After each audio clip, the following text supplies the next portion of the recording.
We got the coach. I'm very excited about my first guest today. Let's go to the Barb's Harley Davidson Sports Hotline and welcome in a legendary Super Bowl winning coach, Dick Vermeil. How you doing, Coach? I'm doing fine, thank you. Excuse me for being late here. I forgot. Well, I text Ken Dunnick, and we became very worried about you, Coach. No, you worry about me. Other than I don't. My memory's a shit. So. Hey, Coach. A lot's going on. Changing of the coaches, and I wanted to get you on because, first of all, you're a legendary coach. People in Philadelphia to this day revere you. They love you, and we do too. You're kind of critical of, or maybe just didn't understand, a little disappointed. You were quoted as saying you're disappointed that Doug Peterson was let go. Can you expand on that for a little bit? I'm not critical of what owners do, but I don't always agree with them. They have the right to do whatever they want. I would have liked to seen Doug being given another chance to coach a healthy roster. As I said in my interview on WIP the other day, which ended up in the Enquirer, was that if they had been a healthy team, they'd probably been in the playoffs. They'd won 10, 11 games. That's how I feel. And people don't give enough credit for the quality contribution of quality offensive linemen to the performance of the quarterback. They just don't. They don't understand it. And I'm sure there's other things that Jeffrey considered in not rehiring Doug. I don't know what they were. And like I said, I don't think I've been on the practice field in the last 2 years. So right. I like Doug. I thought great job. He took us to a Super Bowl. He won it. I really admired his poise under pressure in critical situations and games. And I thought he deserved another chance. Coach Vermeil, there's two types of coaches. Coaches that are players coaches and coaches that are tough love. And in that article written by Marcus Hayes, one of your safeties, one of your defensive guys that played for your Super Bowl team, Randy Logan, was saying that you were a tough love guy. Can you explain that Can you explain what that means? Well, I think what he means, and other people that use that expression, is they work the hell out of you. They're tougher than hell on you because they love you, because they feel the responsibility to help you be the best you can be. And there's no easy way to be the best you can be when you're playing football without working hard and tough, because it is a combat sport on Sunday, not a contact sport. They're in combat, and you've got to be prepared for it. Hopefully, I did a pretty good job of preparing them for it. Oh, I think you did. Now, Coach, I didn't realize this, but you still remain one of the youngest head coaches hired by the Eagles in a while. At 39 years old, 39 years of age when you got hired, and 100 days when you took over in 1976. What type of challenges does Nick Sirianni face? What can you tell us a little bit about what his mindset is, what he's going to be going through? Because you were in the same situation. Well, I think our two situations are 100% different. Okay. And I'd been a head coach in high school. I'd been a head coach in junior college. I'd been a head coach at UCLA Division I. And I'd been a coordinator in the NFL. So I think my experience was a little more extensive, maybe not any better quality, because I think today these coaches like Nick come up in good programs and they stay there. I came up learning on my own. I wasn't coaching under Andy Reid or Don Shula, or I coached 1 year under George Allen before I became the offensive coordinator at UCLA. So I didn't have a deep background in the systematic way of moving the ball offensively within the scheme. So I think he has an advantage on that. He has an advantage that he has first, second, third round draft choices his first year. And we didn't have any of those for 2 years and didn't have a first or a second our third year. And I always felt that was one reason we sort of deteriorated a little bit too, because we didn't have maturing, high-quality players on the roster. And, players win games, not coaches. Now, coaches help them win them. But I'll tell you can coach the hell out of a guy who can't play. He doesn't get much better, okay?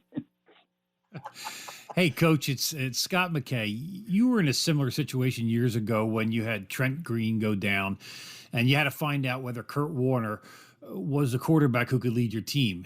And Doug Peterson had to make a tough decision this year to sit Carson Wentz, his franchise quarterback, and see if Jalen Hurts could lead his team. How difficult is it for a quarterback who doesn't get first team reps every week to jump in and try to lead a team? Well, I think it's very difficult, and very few can do it. Very few can do it. And especially true this year, without true organized team activities, without true mini camp, without a true training camp, and then the restrictions of the Players Association put on practice sessions. It's a lot tougher to prepare that second quarterback. Number one, he has to be bright as hell. He has to be able to learn by watching visual reps. He has to be able to focus and take a snap mentally and emotionally that your starting quarterback is taking during practice. Now, Todd Collins was absolutely outstanding at that for me in 5 years at Kansas City. He's first off, he is extremely bright, and he could go in a game and play without any reps because he didn't get any reps during the week and play like he'd been practicing all week. That's a unique quality, and it starts with intelligence. It starts with ability to focus on the practice field and not be distracted by teammates, standing behind the huddle and all those kinds of things. And it's also a great tribute to the offensive coordinator and quarterback coach. We're talking with legendary Super Bowl winning coach Dick Vermeil. And Coach, I got to tell you, we had during the football season, we did the Eagles pregame show here, and we did a segment called "Where Are They Now?" And the majority, we did it in coordination with Ken Dunnick and the Jersey Man and Philly Man magazine. I got to tell you, Coach, Tua Man, we spoke with Carl Hairston and Jerry Robinson, to name a few, and every one of your players has nothing but high praise for you. You really left an indelible mark on them, not only as players but as human beings. And I think that's what a head coach. That's what a great head coach instills in his players, like a good work ethic and stuff like that. Do you think we have that with Coach Sirianni? Well, I hope so. First off, for me, and I appreciate the compliment, okay, but really, the impact the player had on me was significant. Now, really, we talk about legendary coach and the impact I had on my players. My players had a tremendous impact on me, and that's why I was so compassionate and determined to help them be the best they could be, even if I had to be on their butt every freaking day and drive them and push them and hug them and tell them I love them. But my obligation is to those guys. My performance was based on the desire to help them be what they had the ability to be and help them make a great living in the league for as long as they could. Hey, Coach, it's like one of these things where what is Nick's first, other than surround himself with tremendous coaches, for his staff, what do you think his first order is going to be with this team? What do you think he's really going to go at first? Hiring a staff, and I think that's critical. I think that's extremely critical. And, I was fortunate. I was never told I had to keep anybody on the staff that was there when I took the job. And I did every time. I kept people on the staff. I kept people on the Ram staff that had been losing for 5 straight years. I kept the people on the chief staff that only had one really lousy year. And it wasn't bad. But and I kept them all the way back at the Eagles. I kept 2 people. But that was on my own decision to keep them, and not somebody. I kept 7 guys at UCLA. 7 guys. Smartest decision I ever made in terms of coaching. We beat the national championship football team the next year in the Rose Bowl. If I hadn't kept those 7 guys that had been running the program efficiently and doing well and coaching well, we wouldn't have done that. So anyway, but I believe it is critical that the head coach makes that decision who he hires. First off, if he doesn't have that ability to hire and then fire, and someone else does, it decays the leadership responsibility image within the organization, because the players know that there's more people evaluating them than just the head coach. That's what's going on. I mean, that's the rumor with what's going on with the Eagles and, Jeffrey Lurie and Howie Roseman. I mean, Doug Peterson wanted more say in the evaluation process and picking and choosing who his coaches were. And I guess they didn't want to give it to him.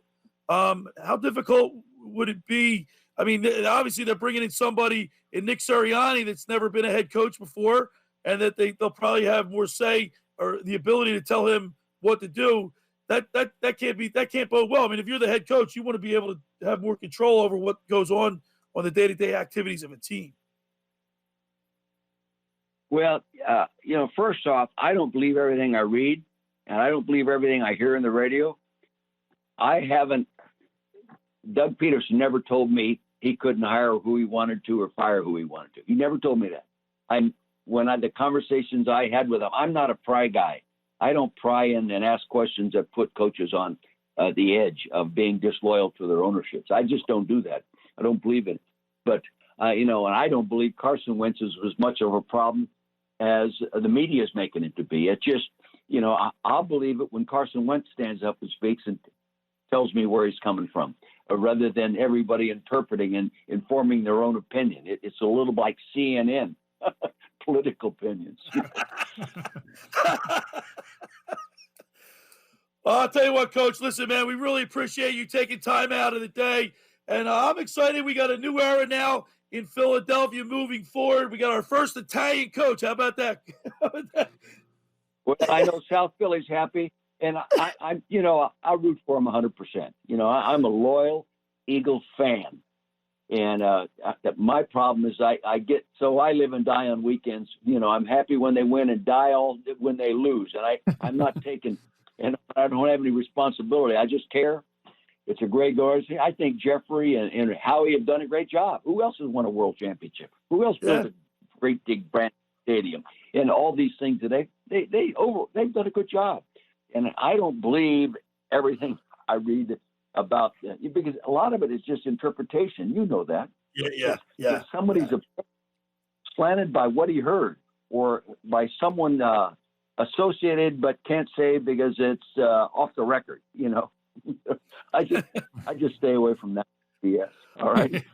All right, Coach. Well, listen, man, thank you so much. We really appreciate it. I love when you come on, and my listeners enjoy it too. Have a great day.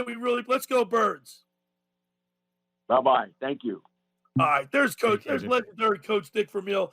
I mean, come on, man. He bleeds Eagle Green still, Scooter.